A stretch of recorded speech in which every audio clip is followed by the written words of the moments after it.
Assalamualaikum teman-teman kelas 4 yang sholih dan sholihah. Oke teman-teman, sebelum mulai belajar, boleh berdoa dulu ya. Baik teman-teman, pada kesempatan kali ini kita akan membahas tentang 15 rukun sholat. Rukun sholat merupakan perkataan atau perbuatan yang akan membentuk hakikat sholat. Jika salah satu rukun sholat ini tidak ada, maka sholatnya tidak teranggap secara syar'i dan tidak bisa diganti dengan sujud syahwi.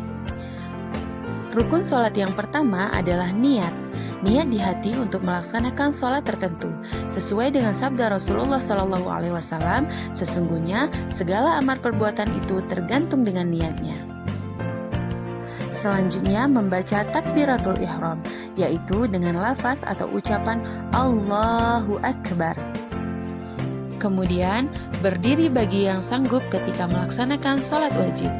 Seperti hadis riwayat Al-Bukhari, sholatlah kamu dengan berdiri, apabila tidak mampu maka duduk, dan jika tidak mampu juga maka sholatlah dengan berbaring.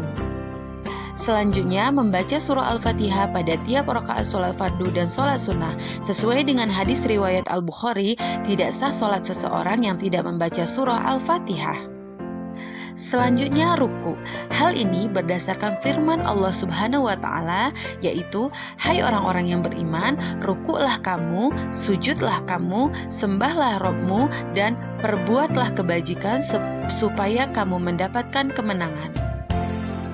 Kemudian bangkit dari ruku. Hal ini berdasarkan sabda Rasulullah SAW terhadap seseorang yang salah dalam sholatnya, yaitu kemudian bangkitlah dari ruku sampai kamu tegak lurus berdiri.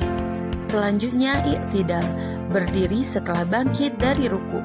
Hal ini berdasarkan hadis tersebut di atas, yaitu Allah tidak akan melihat kepada sholat seseorang yang tidak menegakkan tulang punggungnya di antara ruku dan sujudnya. Hadis riwayat Ahmad dengan isnad syahih. Selanjutnya sujud sesuai dengan hadis riwayat Al-Bukhari dan Muslim.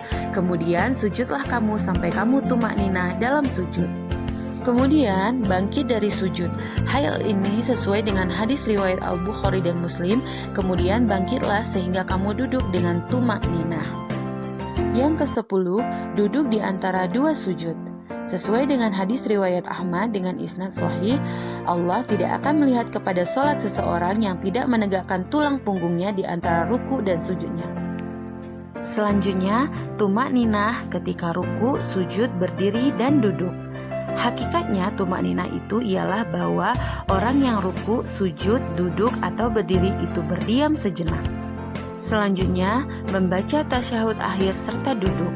Sesuai dengan hadis riwayat Bukhari, jika kalian duduk ketika di akhir sholat, maka hendaklah mengatakan at-tahiyatullah sampai akhir doa tasyahud.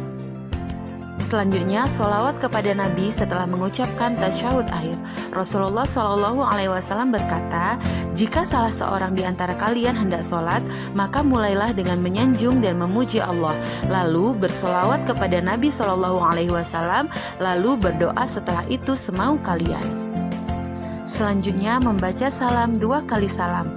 Hal ini berdasarkan sabda Rasulullah SAW, pembuka sholat itu adalah bersuci.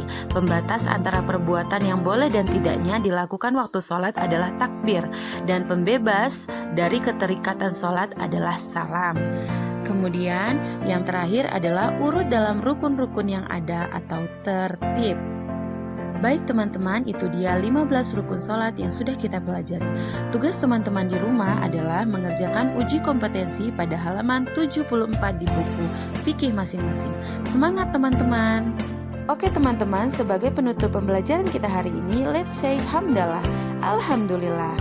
Oke teman-teman semuanya, terima kasih banyak. Ama akhiri, wassalamualaikum warahmatullahi wabarakatuh.